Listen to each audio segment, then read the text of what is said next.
Hello, જય માતાજી, જય મહાદેવ, હર હર મહાદેવ. કેમ છો બધા? આઈ હોપ કે બધા મજામાં છો. તો છે ને અત્યારે વાગી ગયા છે રાતના 12:30 અને અમે છે ને સવારે દહીં મેળવી દીધું હતું. એનું શૂટિંગ લેતા ભૂલાઈ ગયું છે. તો આપણે છે ને મસ્તીનો શ્રીખંડ બનાવવાનો છે વેનીલા ફ્લેવરમાં. તો જો દહીંને મેં છે ને રૂમાલમાં નાખી દીધું છે અને દહીં થોડુંક ઓછું લાગતું હતું તો પછી 1 પાઉસ પડ્યું હતું ને તો પાઉસ પણ નાખી દીધું, કારણ કે આપણે શ્રીખંડ બનાવવો જ છે તો થોડોક ઝાઝો બનાવીએ ને એમ. તો ચાલો બધા શ્રીખંડને રોટલી ખાવા. સાથે રોટલી બનાવવાની છે, પૂરી નથી બનાવવાની મારે તો, પણ એ બધું આપણે કાલે બનાવશું. તો હવે અત્યારે આપણે છે ને મસ્તીનું દહીંનું પાઉસ તોડીને દહીં લઈ લીધું છે ને હવે આપણે રૂમાલની પોટલી વાળીએ છીએ.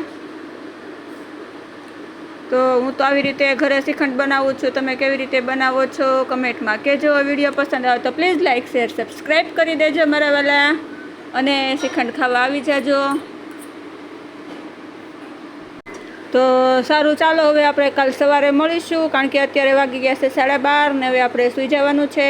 તો બધાને ગુડ નાઇટ, જય માતાજી, જય મહાદેવ, હર હર મહાદેવ મારા વાલા. તો જો આપણે રૂમાલને મસ્તીની પોટલી વાળી લીધી છે અને હવે આપણે એને છે ને ટીંગાડીને રાખી દેશું, જેથી સવાર થાય ને ત્યાં સુધીમાં અંદરથી બધું જ પાણી નીકળી જશે. તો સારું, હાલો હવે આને છે ને હું કેક ટીંગાડીને મૂકી દઈશ ને હવે આપણે કાલે મળીશું. જો મેં જેટલું ટાઈટ થાય ને એટલું મેં ટાઈટ કર્યું છે, કારણ કે પાણી નિતારી લે ને જેટલું એટલું હવે વહેલા ફટાફટ પાણી અંદરથી નીકળી જાય એમ. તો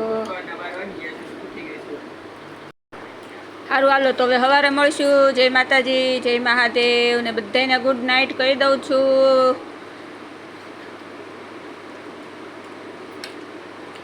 તો ચાલો, આપણું સવાર થઈ ગઈ છે. તો બધાને ગુડ મોર્નિંગ, જય માતાજી, જય મહાદેવ, હર હર મહાદેવ. અને કેમ છો બધા? આઈ હોપ કે બધા મજામાં છો. તો જો આપણે ખાંડ લઈ લીધી છે અને મિક્સર લઈ લીધું છે. મિક્સરમાં આપણે ખાંડ મસ્તીની દળી લીધી છે. તો ચાલો, આપણે જો રાત્રે જે દહીં બાંધીને મૂક્યું હતું ને આપણે લઈ લીધું છે, પોટકી ખોલી લીધી છે દહીંની આપણે. તો બતાવું તમને કેવું બન્યું છે દહીં. તમે કમેન્ટમાં કહેજો કેવું બન્યું છે, પાણી બધું નીકળી ગયું છે નથી નીકળી ગયું. તો જો મસ્તીનું આપણું દહીં થઈ ગયું છે અને આપણે ગળણી લઈ લીધી છે. હવે એમાં છે ને આપણે ખાંડ અને દહીં બંને મિક્સ કરીને મસ્તીનું બંનેને ગાળવાનું છે, સાળવાનું છે, જો આવી રીતે.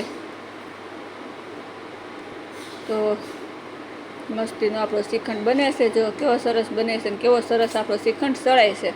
તો બધો શ્રીખંડ આવા ગાળી લઈએ, સાળી લઈએ, પછી જમવા બેસી જશું. અને શ્રીખંડ સાથે મારે રોટલી બનાવવાની છે, રીંગણા બટેટાનું શાક બનાવવાનું છે, અને બસ હાલો તો હવે જમવા બધાય મળીએ થોડી વાર રહીને. હાલો, દહીંમાં મિશ્રી મિક્સ થાય છે ને મસ્ત આપણો શ્રીખંડ બને છે ને હું છે ને મસ્તીનો જો ચમચીથી ગળણીથી મસ્તીનો શ્રીખંડ ગાળું છું. અને આવી મહેનત તમારે કરવી પડે ક્યારેક ક્યારેક, અમને મજા આવે. જો આટલો આપણો શ્રીખંડ બન્યો છે ને થોડોક બાકી રહી ગયો છે. ફટાફટ આપણે હવે એટલો શ્રીખંડ સાળી લઈએ. હાલો હવે બસ કરીને સારું, હાલો તો થોડી વાર રહીને પાછા મળશું. જો આપણો શ્રીખંડ તૈયાર થઈ ગયો છે, બધો સાળી લીધો છે અને આપણે બદામની કતરણ કરવા માંડ્યા છીએ, કારણ કે આપણે થોડુંક ડેકોરેશન કરવું પડે ને. એમાં મેં એલાયચીનો પાવડર નથી નાખ્યો, બાકી અમે એલાયચીનો પાવડર નાખો તો બહુ મસ્ત લાગે, બહુ સરસ ફ્લેવર આવે છે. તો જો આપણે બદામ ઉપર નાખી દીધી છે, ડેકોરેશન કરી નાખ્યું છે. અને હવે આપણે થોડીક ડૂટી ફૂટી પણ નાખી દઈએ, કારણ કે વ્હાઈટ હોય એટલે લાલ ડૂટી ફૂટી મસ્ત લાગે. હાલો ખાવા, શ્રીખંડ બહુ મસ્ત બન્યો છે. તો બધાને જય માતાજી. અને છે ને જો હવે રોંઢો થઈ ગયો છે, 5 વાગી ગયા છે, આપણી ચા બને છે. અને બટેટા સાઈડમાં બાફવા મૂકી દીધા હતા. અને જો હવે નાસ્તામાં મારે ગોટા બનાવવાના છે, તો જો બટેટાનો સૂંદો કરી લીધો છે ને કોથમરી સુધારું છું. તો એમાં પણ આપણે થોડીક ડૂટી ફૂટી નાખી દઈએ, 2 પેકેટ જેવી. અને હવે છે જેવું સ્વાદ માટે લાલ મરચું, હળદર લીધી છે, ધાણા જીરું લીધું છે, અને કાશ્મીરી મરચું લીધું છે, અને મીઠું લીધું છે. બસ તો આજ માટે એટલું. તો જય માતાજી, જય મહાદેવ. કાલે ફરી મળશું નવા વિડીયો.